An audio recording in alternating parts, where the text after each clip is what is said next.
Hello students, this is Sudhir Rawat. Welcome you in Ravi sir's academy.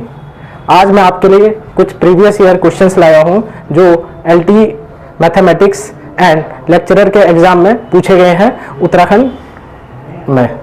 जो अभी पहला क्वेश्चन आप यहाँ देख सकते हो, आपकी स्क्रीन पे होगा।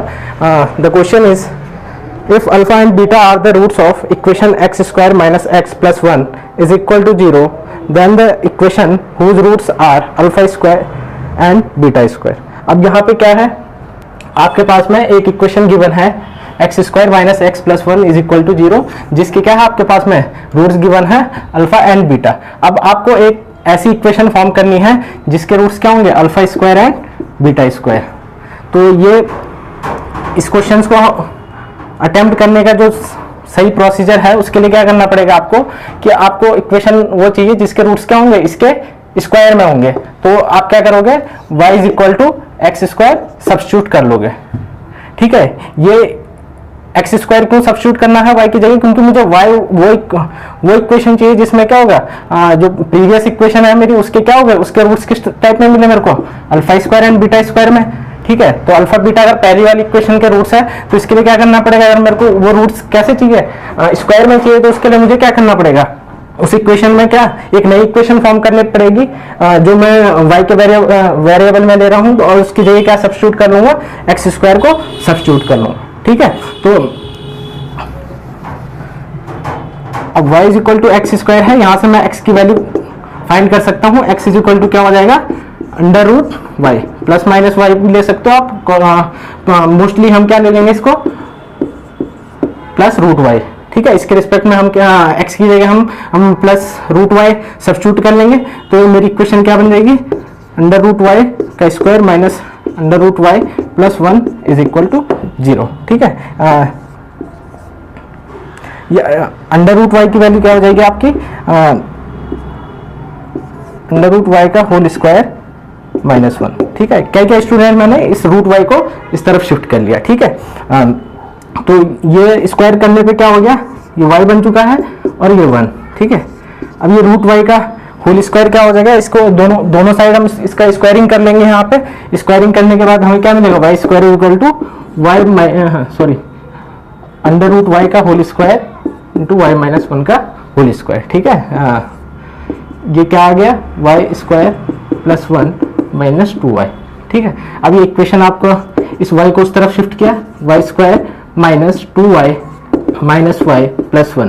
तो इक्वेशन क्या आ चुकी है आपके पास में, y square minus 2y minus 3y plus 1 is equal to 0।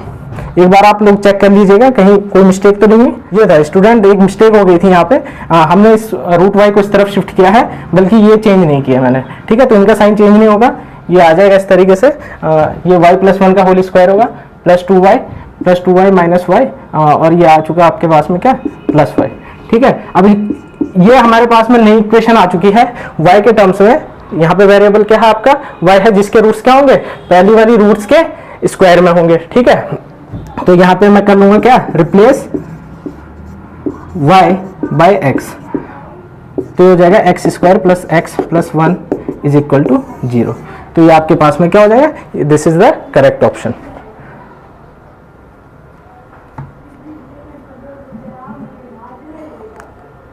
अब इसी तरीके में एक नेक्स्ट क्वेश्चन है, आप देख सकते हो अपने स्क्रीन के ऊपर, the function f is defined as. ठीक है, एक आपके पास में फंक्शन दे रखा है,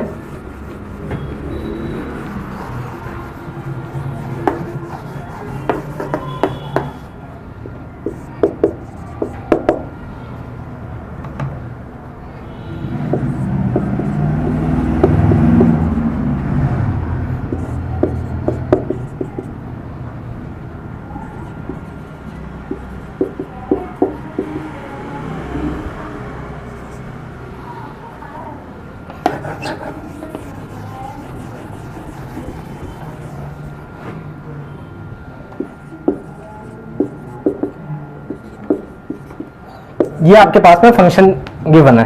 ठीक है, यहाँ पे क्या पूछा है कि if function f x is continuous at x is equal to pi by two. ये कह रहा है कि आपके पास में ये जो फंक्शन गिवन है ये पाई बाई टू पे क्या है, कंटिन्यूअस फंक्शन है।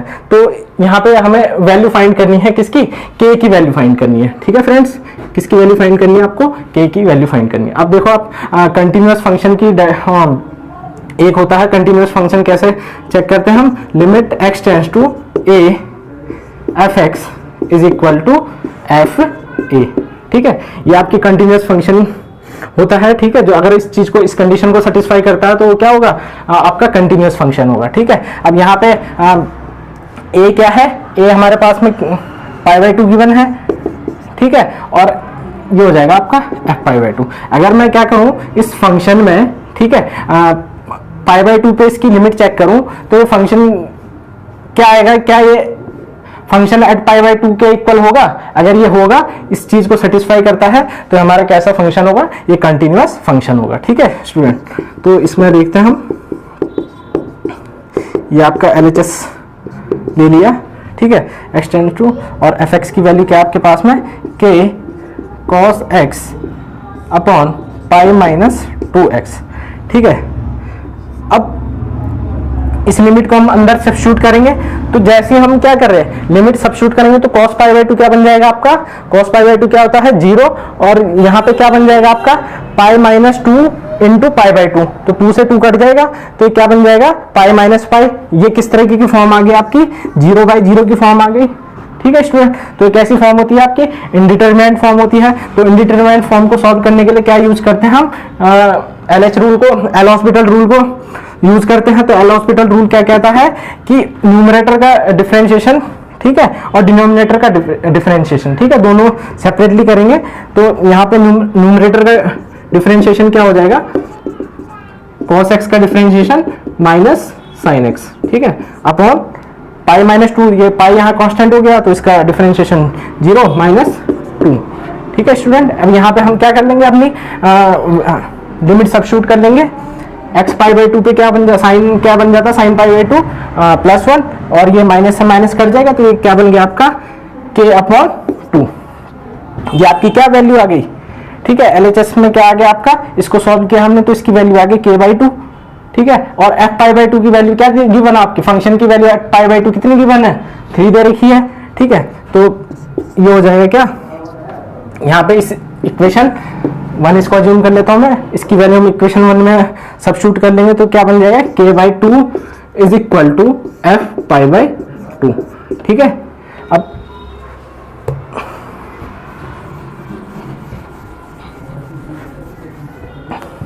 f पाई बाई 2 की वैल्यू क्या गिवन है हमें, वो गिवन है आपके पास में 3, तो k इज इक्वल टू क्या आ गया हमारा 6। ठीक है, तो दिस इज द कौन सा ऑप्शन है आपके पास में, the option C is correct.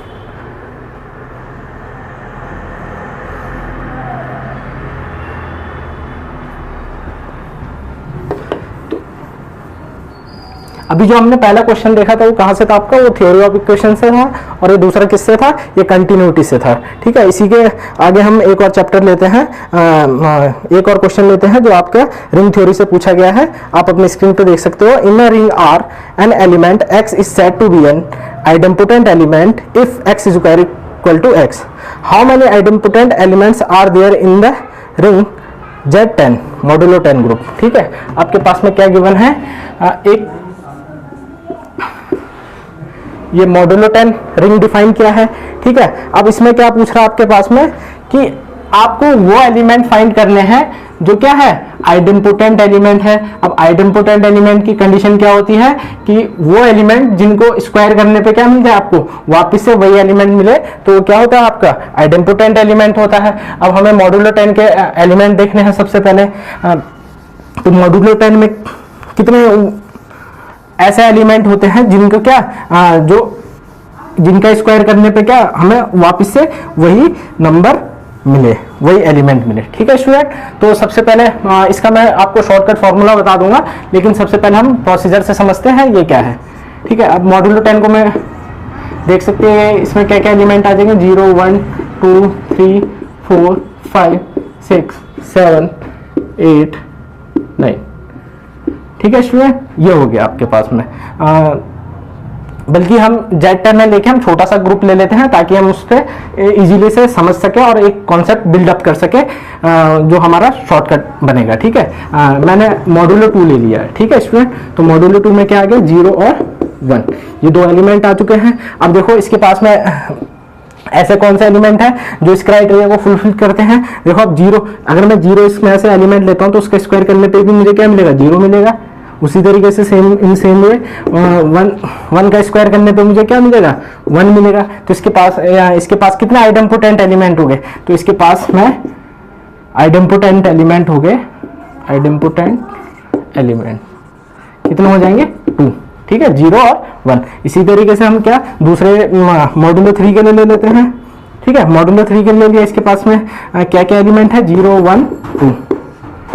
ठीक है, अब इसके पास में भी देखते हैं हम कि कितने इसके आइडेम्पोटेंट एलिमेंट है। अब देखो 0 का स्क्वायर करने पे आपको 0 मिलता है, 1 का स्क्वायर करने पे 1 और 2 का स्क्वायर करने पे क्या मिलेगा आपको 4।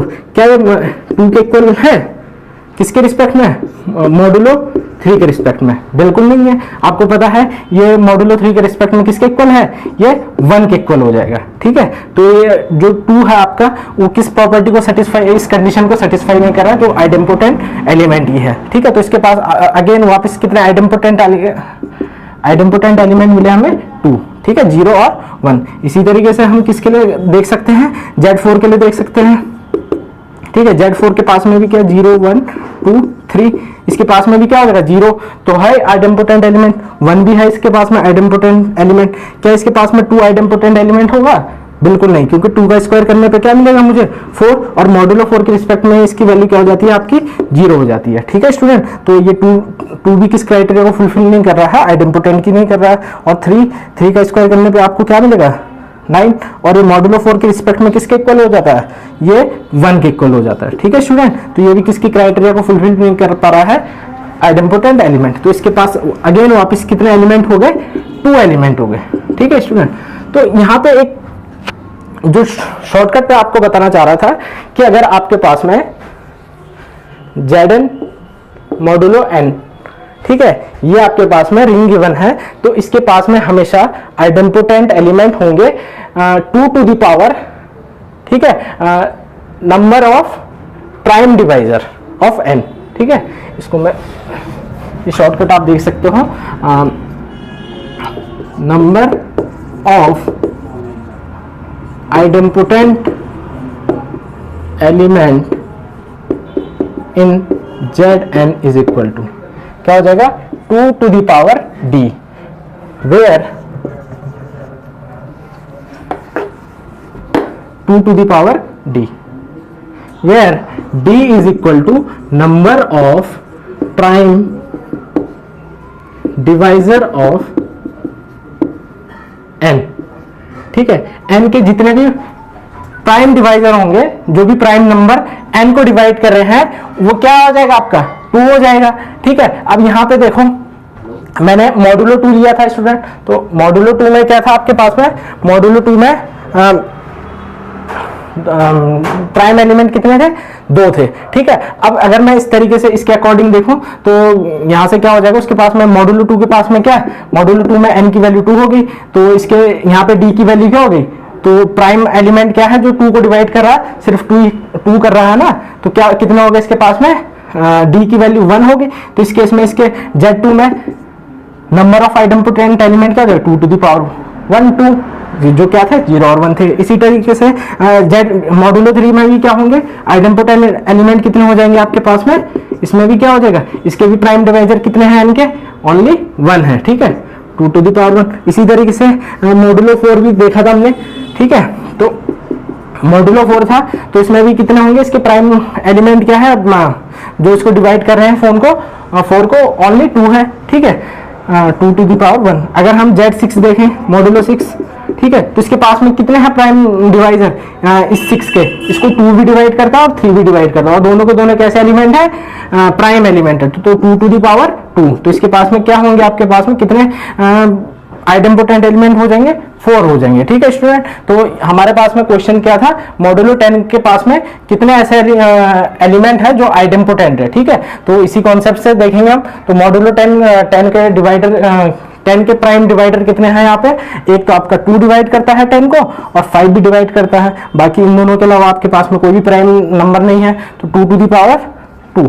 ठीक है, तो इस फॉर्मूले के अकॉर्डिंग क्या हो जाएगा, मॉड्यूलो 10 के पास में 2 टू दी पावर 2, तो 4 एलिमेंट हो जाएंगे जो क्या है, आइडेम्पोटेंट एलिमेंट है मॉड्यूलो 10 में। ठीक है स्टूडेंट, इसी तरीके से मैं कुछ और क्वेश्चंस लेके आऊंगा नेक्स्ट वीडियो में।